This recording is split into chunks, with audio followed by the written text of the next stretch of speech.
Bukas na muli sa publiko ang bagong renovated na PhilSports Complex sa Pasig City. Ito ay bilang pagpapalakas pa ng larangan ng sports sa bansa.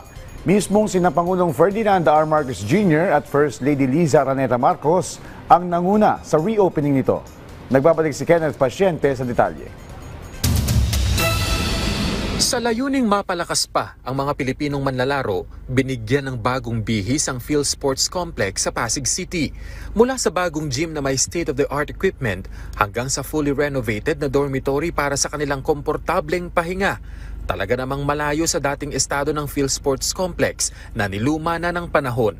Kaya matapos ang 6 na taon mula ng huling pagsasaayos nito, muli na itong binuksan sa pangunguna ni Pangulong Ferdinand R. Marcos Jr.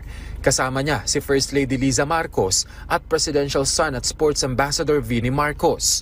Punto ng Pangulo, mahalagang mapalakas ang sports sa bansa at maibigay ang mga pangangailangan ng mga atleta, lalo't nagbibigay sila ng karangalan sa bansa. Not only the glory it brings to our country, the pride it brings to every Filipino. Look what Manny Pacquiao did for us. Look what our gold medalists, Hidlin and Kaloy, look what they did for us. For even just a few days, we were in the top of the world. And that's so important. And it also brings the country together. Because walang Pilipino na hindi kakampi sa Olympia natin o sa athlete natin na lumalaban. So kahit hindi kayo magkasundo, yun na nga, hindi ba balitang-balita si Manny Pacquiao pag lumalaban doon sa Mindanao, ceasefire. Dahil manunood muna sila ng laban ni Manny Pacquiao. And the same thing with you, Hidlin, ganun din. Lahat natigil habang pinapanood ka namin. The same thing with Kaloy. Bukod sa mga suportang natatanggap ng mga atleta mula sa kanilang pamilya o kinabibilangang organisasyon, ipinunto ng Pangulo na dapat ay may papel din ang gobyerno sa kanilang pag-unlad. Our athletes really should be supported. I know, I have an idea about the sacrifices that our athletes make. And the government has to be part of your support group. I know your support group now is your mga magulang ninyo, yung coach ninyo, yung trainer, yung nutritionist nyo, pati hanggang sa driver, yung nagda-drive sa inyo para makapag-train. Yung ganun lang, but we know the sacrifice. That's why government, if we truly consider this important, government has to play its part. We cannot depend on that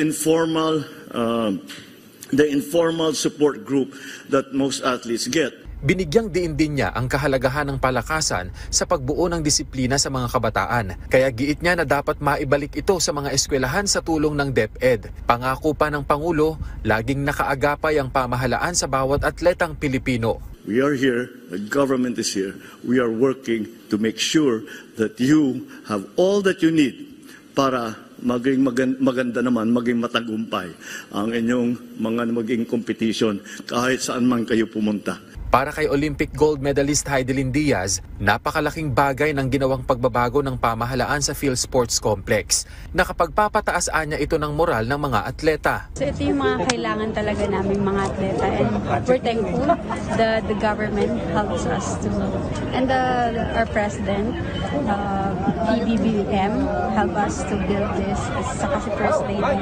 And ayun nga, sabi nga niya, hindi lang ito yung support system na kailangan ng atleta, but yun nga, yung kailangan ng atleta talaga is support from government para mas sustainable din ang maging journey ng isang atleta patungo sa Olympics. Kabilang din sa panibagong pasilidad ng PhilSports Complex ang Sports Museum, kung saan tampok ang mga memorabilia ng mga atletang Pilipino na gumuhit ng kasaysayan sa mundo ng sports.